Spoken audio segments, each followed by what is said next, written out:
senator will be running for the position of the governor of Kakamega. He had employed his work for over 20 years. Senator is a bullfighter, and one of his bulls caused an accident that resulted into the death of the caretaker of that bull. The circumstances of the death are well captured in the letter that we have taken. Senator was at home. He left to attend to his petrol station. Then he was called that his caretaker has been found dead. He went back, called the police.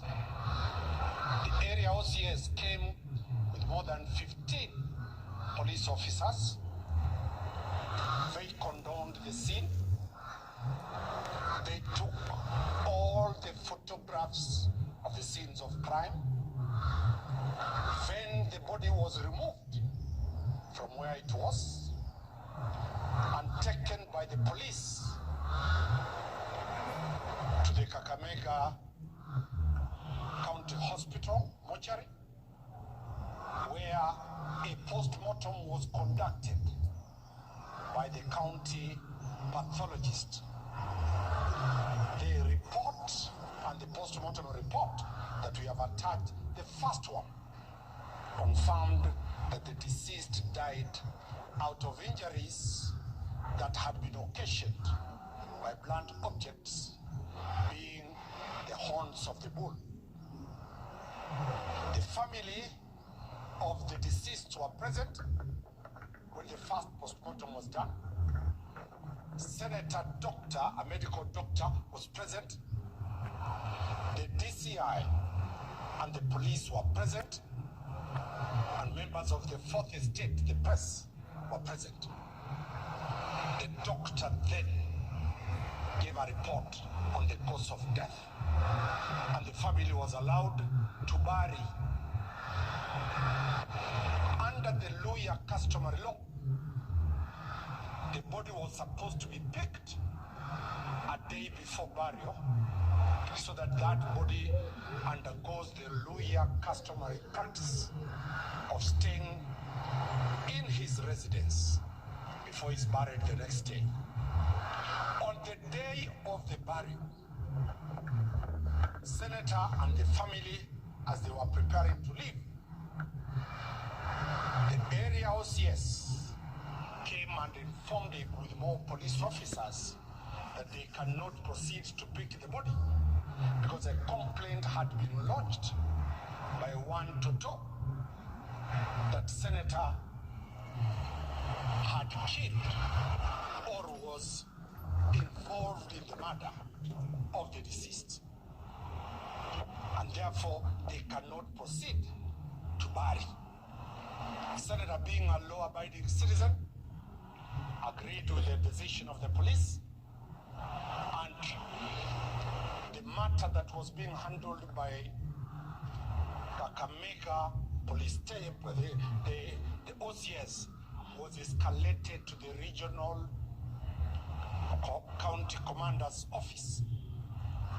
More than 20 investigators came from the region.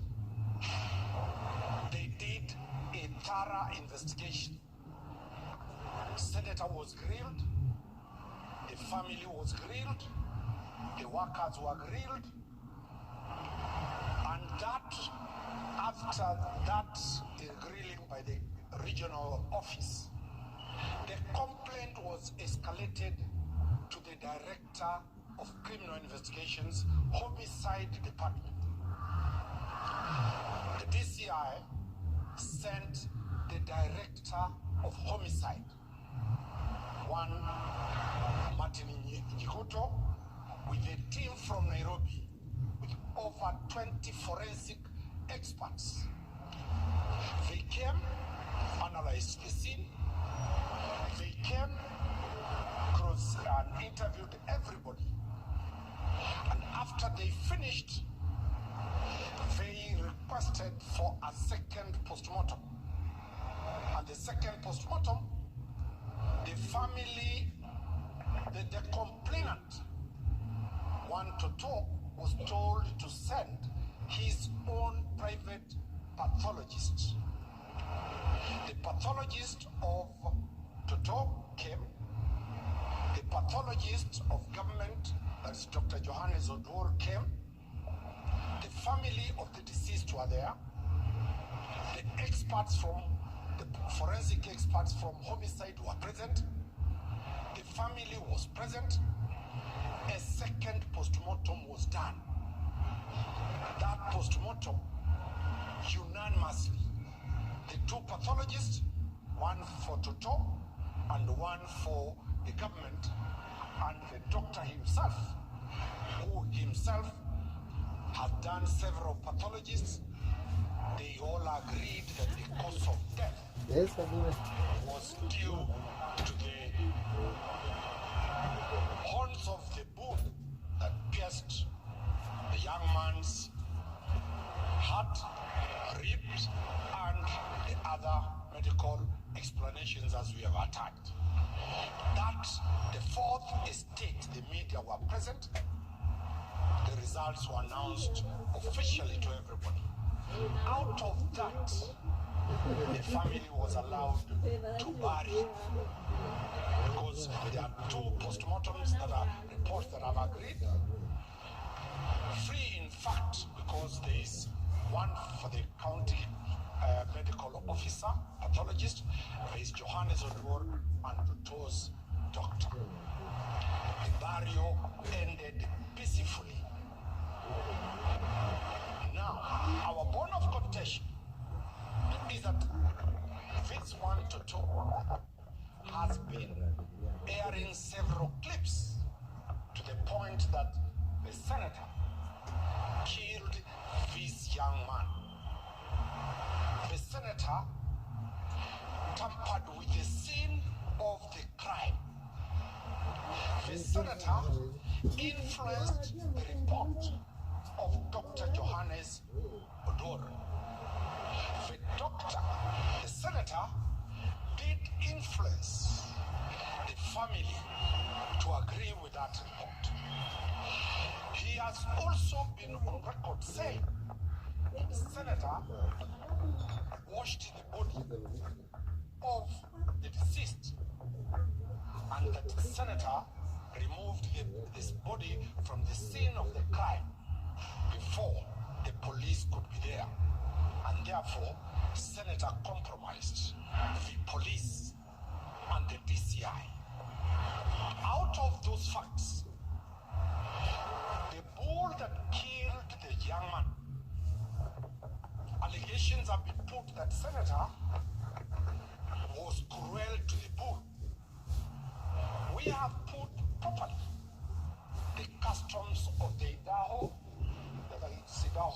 Isuo, where Senator comes from, and which is the dominant sub-tribe in Kakamega County.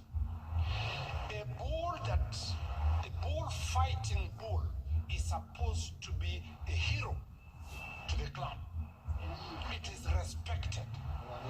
It is supposed to fight and kill other bulls, and it is honored. But a bull under the Idaho Isuo customs that turns and kills a human being, the bull is condemned not by the owner of the bull, that is Dr. Halwali, by the community. The community sat and condemned that bull.